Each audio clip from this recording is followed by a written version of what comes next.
Okay વિદ્યાર્થી મિત્રો અહીંયા જોઈ શકો છો દાખલા નંબર 2.13. ઓકે શું કહે છે હાઇડ્રોજન પરમાણુનો ઇલેક્ટ્રોન જ્યારે ઉર્જા સ્તર 4 માંથી ઉર્જા સ્તર 2 માં સંક્રમણ એટલે કે વિદ્યાર્થી મિત્રો ટ્રાન્ઝેક્શન થાય છે ત્યારે વિદ્યાર્થી મિત્રો ઉત્સર્જિત થતા પ્રકાશની જે તરંગ લંબાઈ છે વિદ્યાર્થી મિત્રો એ કેટલી થશે? વિદ્યાર્થી મિત્રો તરંગ લંબાઈ લેમ્બડા કહેવામાં આવે છે. તરંગ લંબાઈ કેટલી થશે એ આપણે કહેવાનું છે. ઓકે વિદ્યાર્થી મિત્રો તરંગ લંબાઈ લેમ્બડા જુદા જુદા રીતે ગણી શકાય છે, પરંતુ અહીંયા હાઇડ્રોજન પરમાણુની જે આવૃત્તિ જે સૂત્ર છે એ ડાયરેક્ટ તમારે ન ગોખવું હોય તો તમને ખબર જ છે. અહીંયા હું કહું છું ડેલ્ટા ઈ. આ સૂત્ર બધાને ખબર છે. Delta E is equal to તો શું હતું? તો વિદ્યાર્થી મિત્રો 2.18 ગુણ્યા 10⁻18. હવે આ થિયરીમાં વ્યવસ્થિત રીતે આપણે સમજાયું હતું એટલે આમાં કોઈને કઈ પ્રોબ્લેમ ન થાય.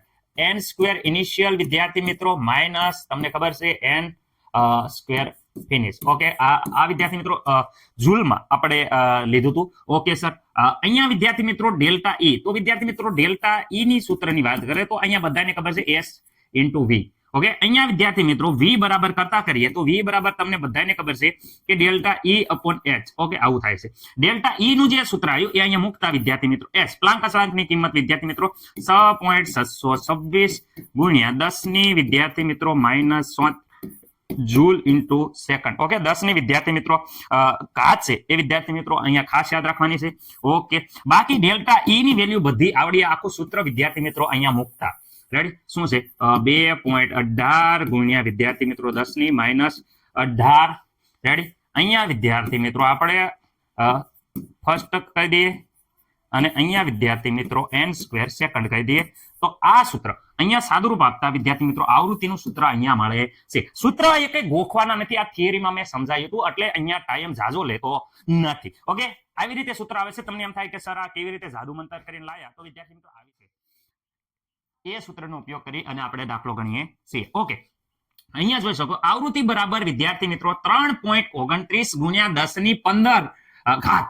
રેડી 1/n નો સ્ક્વેર વિદ્યાર્થી મિત્રો માઇનસ 1/2 n સ્ક્વેર વિદ્યાર્થી મિત્રો. અહીંયા જોઈ શકો છો n1 એ નીચલું ઉર્જા સ્તર છે વિદ્યાર્થી મિત્રો, જ્યારે n2 એ ઉચ્ચ ઉર્જા સ્તર છે એટલે બીજું ઉર્જા સ્તર છે. ઓકે અહીંયા v ઇઝ ઇક્વલ ટુ આ પ્રિન્ટિંગ મિસ્ટેક છે. v ઇઝ ઇક્વલ ટુ વિદ્યાર્થી મિત્રો બધાને ખબર છે c અપોન લેમ્બડા વિદ્યાર્થી મિત્રો. c ઓલવેઝ ઉપર જ હોય.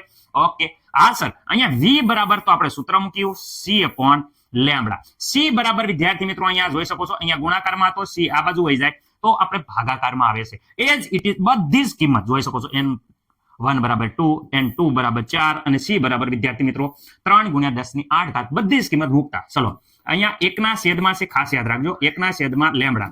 ઓકે અહીંયા જોઈ શકો છો વિદ્યાર્થી મિત્રો આખું સૂત્રમાં મૂકીએ છીએ. પહેલા તો 3.29 ગુણ્યા 10 ની કેટલી ઘાત? 10 ની 15 ઘાત. ભૂલવાનું નથી વિદ્યાર્થી મિત્રો 10 ની 15 ઘાત. ઓકે ગુણ્યા વિદ્યાર્થી મિત્રો તમે વાત કરો કે છેદમાં અહીંયા 3 ની 8 ઘાત મીટર પ્રતિ સેકન્ડ. ઓકે સર અહીંયા ઓકે અહીંયા 1 અપોન n1 બરાબર તો વિદ્યાર્થી મિત્રો n1 નો સ્ક્વેર એટલે 2 નો સ્ક્વેર વિદ્યાર્થી મિત્રો. અહીંયા જોઈ શકો છો n2 નો સ્ક્વેર. અહીંયા જોઈ શકો n2 નો સ્ક્વેર. n2 બરાબર તો 4 છે તો વિદ્યાર્થી મિત્રો 4 નો સ્ક્વેર. મને નથી લાગતું કોઈને કઈ પ્રોબ્લેમ હોય નહીં સર. અહીંયા વિદ્યાર્થી મિત્રો આનું જ્યારે ગુણાકાર કરશો 3.29 ભાગ્યા વિદ્યાર્થી મિત્રો 3 તો અહીંયા વિદ્યાર્થી મિત્રો જવાબ આવે છે 1.097 ગુણ્યા વિદ્યાર્થી મિત્રો 10 ની ઘાત જોઈ શકો છો 15 માંથી 8 જાય તો વિદ્યાર્થી મિત્રો 7 ઘાત. ઓકે અહીંયા વિદ્યાર્થી મિત્રો જોઈ શકો છો 1/2 નો વર્ગ 4 નો વર્ગ વિદ્યાર્થી મિત્રો 4 નો વર્ગ તો બધાને ખબર છે સ્ક્વેર 16 થઈ જાય છે. ઓકે હવે વિદ્યાર્થી મિત્રો અહીંયા જોઈ શકો છો 1.097 ગુણ્યા 10 ની કેટલી ઘાત છે? 7 ઘાત. અહીંયા વિદ્યાર્થી મિત્રો તમે 16 આની હારે ગુણાય 4 આની હારે ગુણાય તો વિદ્યાર્થી મિત્રો ક્રોસ ચોકડી ગુણાકાર 16 માઇનસ 4 અને અહીંયા વિદ્યાર્થી મિત્રો 4 ગુણ્યા 16. ઓકે વિદ્યાર્થી મિત્રો જ્યારે પણ આવું હોય ક્રોસ ચોકડી ગુણાકાર કરવાનો રહેશે. ઓકે સર અહીંયા જોઈ શકો છો તમે ધ્યાનથી વિદ્યાર્થી મિત્રો 1.097 ગુણ્યા 10 ની વિદ્યાર્થી મિત્રો 7 ઘાત. ઓકે સર અહીંયા તમે ધ્યાનથી જુઓ 16 માંથી 4 જાય તો વિદ્યાર્થી મિત્રો 16 માંથી 4 જાય તો 12 આવે છે. શું આવે છે? 12. ઓકે અને અહીંયા વિદ્યાર્થી મિત્રો 4/16. ઓકે હવે વિદ્યાર્થી મિત્રો અહીંયા ગુણાકાર કરી નાખો તો મને પ્રોબ્લેમ નથી. અને અહીંયા જો ઉડે છે જરાક તમે ધ્યાનથી દેજો તો અહીંયા વિદ્યાર્થી મિત્રો આ 12 છે અને આ 4 છે એ ઉડશે અને તમને ખબર છે કે 3 શોખ 12 થાય છે. કેટલા શોખ? 3 શોખ વિદ્યાર્થી મિત્રો કેટલા થઈ જાય છે? 12 થાય છે. એટલે મને એ નથી લાગતું કે કોઈને કઈ પ્રોબ્લેમ હોય.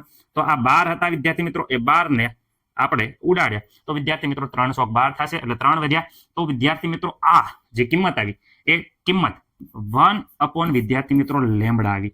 જો આને વિદ્યાર્થી મિત્રો આપણે શું કરીએ છીએ, ઉપર ઉલટું કરી નાખીએ છીએ, તો અહીંયા પણ વિદ્યાર્થી મિત્રો ઉલટું કરવાનું રહેશે. ઓકે, આને ઉલટું કરીએ તો વિદ્યાર્થી મિત્રો અહીંયા પણ ઉલટું કરવાનું રહે. આખી રકમ ઉલટી કરી નાખી. અહીંયા લેમ્બડા ઉપર, ઓકે, જે અહીંયા ઉપર હશે એ બધું નીચે વહી જશે, 1/છેદમાં વહી જશે.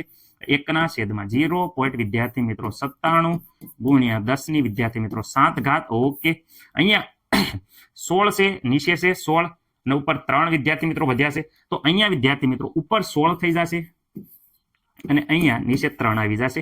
ઓકે, હવે વિદ્યાર્થી મિત્રો કેલ્ક્યુલેટરમાં વ્યવસ્થિત રીતે 16 ભાગ્યા 0.97 અને ભાગ્યા 3 વિદ્યાર્થી મિત્રો કરશો તો તમારો જવાબ છે વિદ્યાર્થી મિત્રો આવે છે, આ વિદ્યાર્થી મિત્રો મીટરમાં જવાબ આવશે અને કેલ્ક્યુલેટરમાં તમારો જવાબ આવે છે 4.86. ઓકે, તો વિદ્યાર્થી મિત્રો આટલો જવાબ આવે છે 4 વિદ્યાર્થી મિત્રો 86. મને નથી લાગતું કે કોઈને કાંઈ પ્રોબ્લેમ હોય. કે 10 ની ઘાત વિદ્યાર્થી મિત્રો અહીંયા 7 જોવો છો, ઉપર 7 જશે તો 10 - 7.